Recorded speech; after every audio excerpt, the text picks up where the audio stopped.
क्यों अपने पति लक्ष्मण की मौत की खबर सुनकर जोर जोर से हंसने लगी उर्मिला। आखिर क्या कारण था उर्मिला के हंसने के पीछे? जैसा कि हम सब जानते हैं कि रामायण काल में भगवान राम को 14 साल का वनवास तय हुआ था। उनकी पत्नी सीता ने सहज ही वनवास पर जाना स्वीकार कर लिया था। वही बचपन से श्री राम की सेवा करने वाले लक्ष्मण ने भी भगवान राम की सेवा के लिए वनवास पर जाने का तय किया और अपनी माता से अनुमति ली। तभी वह संकोच करते हुए अपनी पत्नी उर्मिला के कक्ष की ओर बढ़ ही रहे थे कि माता से तो मैंने तो आशीर्वाद ले लिया, लेकिन अब उर्मिला से क्या आज्ञा लूँगा? मैं कैसे उसे समझाऊंगा?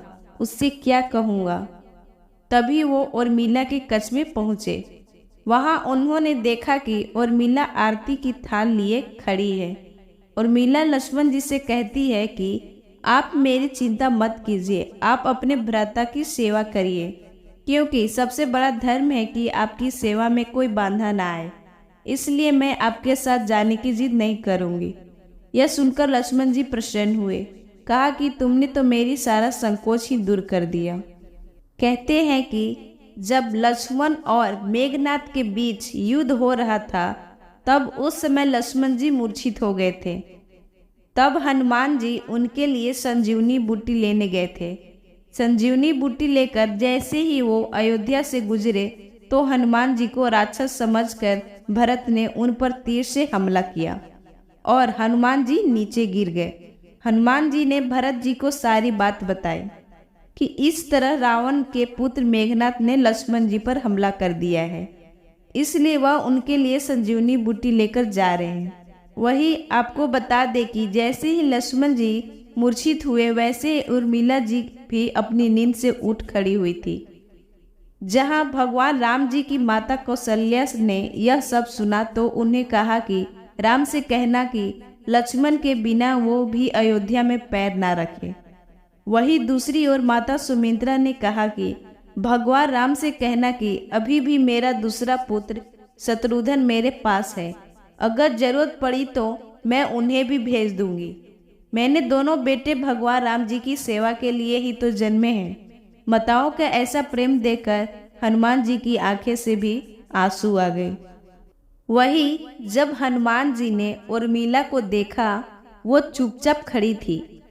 जब हनुमान जी ने उन्हें पूछा कि क्या उन्हें अपने पति की चिंता नहीं हो रही है, तब उन्होंने कहा कि हे हनुमान जी, मैं भला क्यों चिंता करूं? मेरा दीपक अभी भी संकट में नहीं है, तो मेरे स्वामी कैसे संकट में हो सकते हैं? और वो हंसते हंसते वहां से चली गई। जब हनुमान जी संजीवनी बूटी लेकर वापस लंका गए थे तो संजीवनी बूटी से वह एकदम ठीक हो गए थे। वो तो वही उर्मिला जी भी भवन में जाकर सो गई थी। रावण को हराने के बाद जब भगवान राम सीता माता समेत अयोध्या वापस आए तो उन्होंने कई वर्षों तक अयोध्या में राज किए। तभी एक समय उपरांत अयोध्या में काल के देवता भगवान श्री राम से मिलने आए। उन्होंने भगवान राम से विनती की कि हमें किसी खाली स्थान वार्तालाप करना होगा और अरसई वार्तालाप के बीच कोई आ जाए तो आपको उसके प्राण लेने होंगे। भगवान राम और काल वार्तालाप करने लगे और उन्होंने पहरेदारी के लिए लक्ष्मण को कक्ष के द्वार पर खड़ा कर दिया। तभी वहां पर दुर्वासा ऋषि भगवान से मिलने आए। लक्ष्मण जी ने जब उन्हें रोकना चाहा तो उन्होंने मुझे भगवान राम से मिलने दो, नहीं तो मैं पूरी अयोध्या नगरी और उनके वंश को श्राप दे दूंगा। तभी अयोध्या को उनके श्राप से बचाने के लिए लक्ष्मण जी स्वयं उस कक्ष में प्रवेश कर गए। तब उन्होंने देखा कि भगवान राम काल जी वार्तालाप कर रहे हैं। काल वहां से अचानक गायब हो गए। तब उसके बाद भगवान श्री राम को न चाहते हुए भी अपने भाई लक्ष्मण को राज से निकासित करना पड़ा। राज से निकासित करना मतलब कि अपने देह त्यागना। ऐसे में लक्ष्मण जी ने स्वयं अपना देह त्याग दिया और जब यह बात उर्मिला जी को पता चली तो वह जोर जोर से हंसने लगी और बोली, मेरी पति ने सदैव धर्म का पालन किया है। अपने ज्येष्ठ भ्राता भगवान श्री राम का हमेशा ही उन्हें पूजा किया है, उनकी और माता सीता की पूजा की, और आज अयोध्या वासियों और हमारे वंश को श्राप से बचाने के लिए उन्होंने अपने ऊपर एक सबसे बड़ा दोष ग्रहण किया और अपने देह त्याग दिया। मेरे पति ने अपने धर्म का ही तो पालन किया है।